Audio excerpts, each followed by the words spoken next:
Hello viewers, welcome to our channel. In this video, we will discuss on superantigen versus normal antigen. So let's start. First of all, we will discuss some important points on antigen. In immunology, an antigen is a molecule, moiety, foreign particulate matter or an allergen, such as pollen, that can bind to specifically antibody or T cell receptor. So this antigen can bind to specific antibody or T cell receptor. The presence of antigens in the body may trigger an immune response. Okay. So the presence of antigens in the body may trigger an immune response.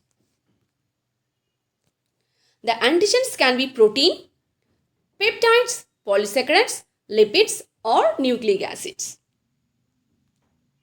Next, we will discuss some important points on superantigen. Okay. So, superantigens are a class of antigens that results in excessive activation of the immune system in a non-specific manner. So, these superantigens can activate the immune system in a non-specific manner. So, both superantigens and antigens can activate the immune system. But this superantigen activates the immune system much more extensively than the normal antigen.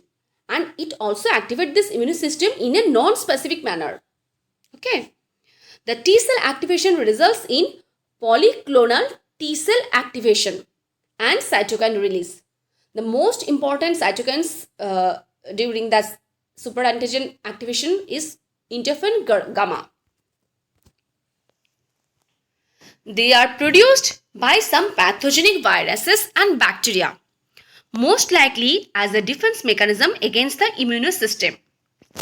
So, these superantigens act as a defense mechanism of these pathogenic viruses or bacteria against the immune system. These superantigens thus protect the pathogenic viruses and bacteria from our immune system. So, this superantigen is beneficial for the pathogenic viruses or bacteria but harmful to our body. Okay.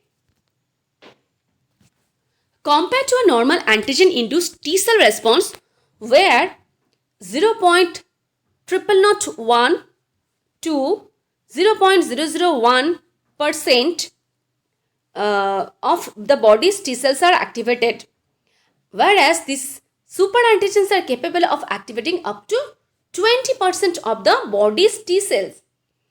So, both normal antigen and superantigens are capable of activating T cells.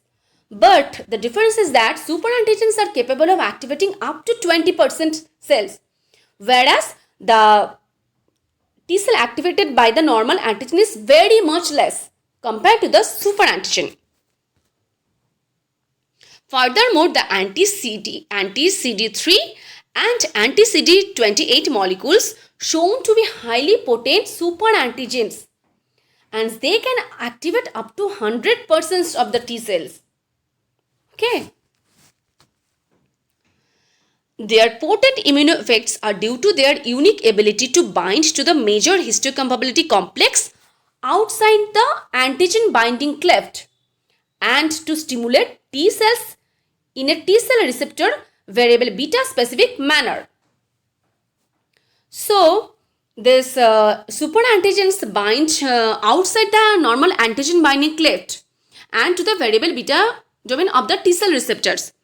Later we will show it in an image. Okay. Diagram. Now coming to the parts of the superantigens examples.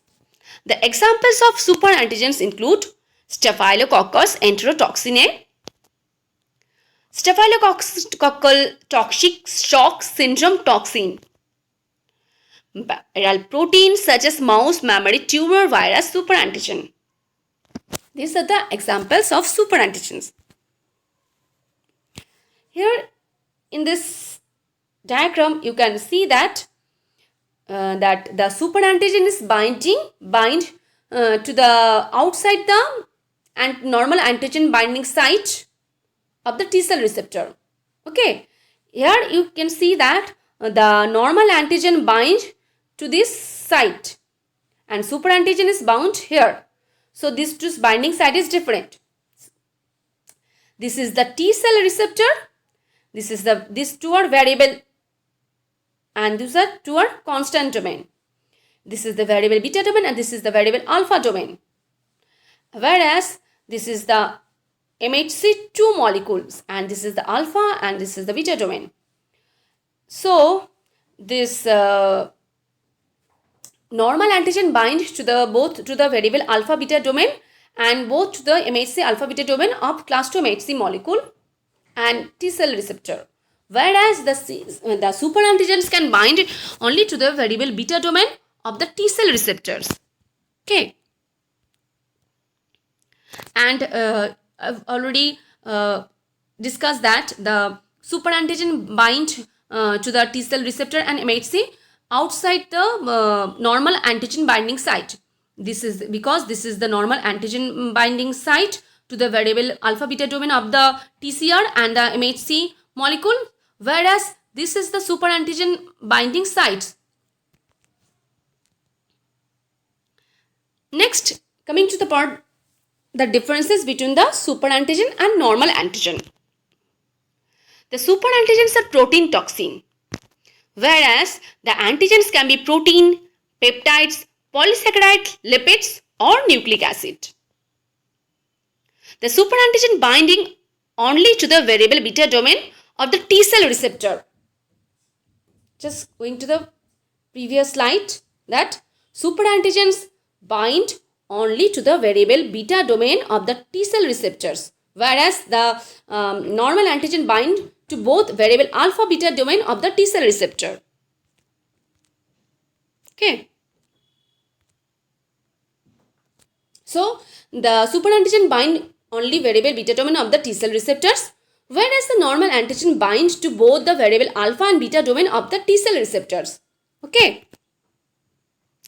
Number 3 is superantigens are not processed before the binding to the TCR, that is the T cell receptor, whereas normal antigen must normally be processed in order to trigger the TCR, that is the T cell receptor. Superantigens are substances that bind non-specifically to the TCR, that is the T cell receptor, whereas the normal antigen binds specifically to the T cell receptors. So the binding between the T cell receptor and the superantigen is non-specific, whereas the binding between the T cell receptor and normal antigen is very specific.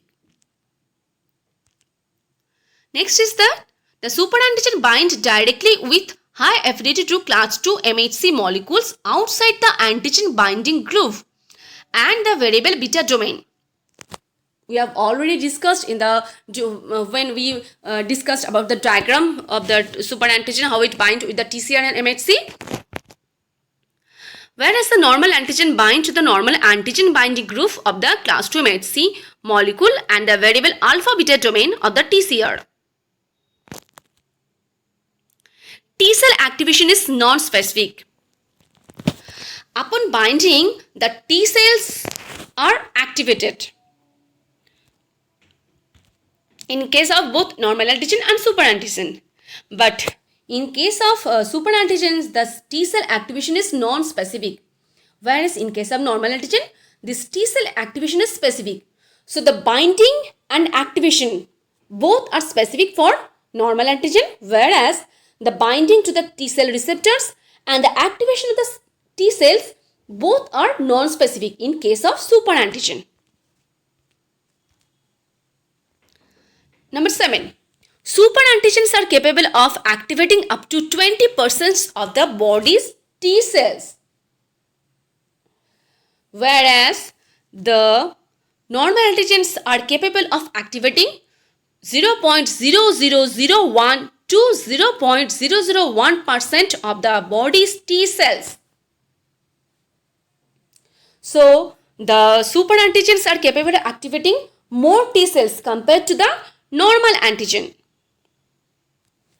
Superantigens stimulate the immune response much more extensively than the normal antigen, whereas stimulate immune response weakly than the superantigen. This is all about the differences between the superantigen and the normal antigen. Now coming to the part that the disease associated with the superantigen production. The diseases are scarlet fever. Next is toxic shock syndrome. Number 3 is infective endocarditis. Other is rheumatic fever, rheumatoid arthritis, Kawasaki disease, diabetes mellitus, eczema. All are the disease that is associated with superantigen production. Thank you. If you like this video, please like, share and subscribe to this channel. Thank you.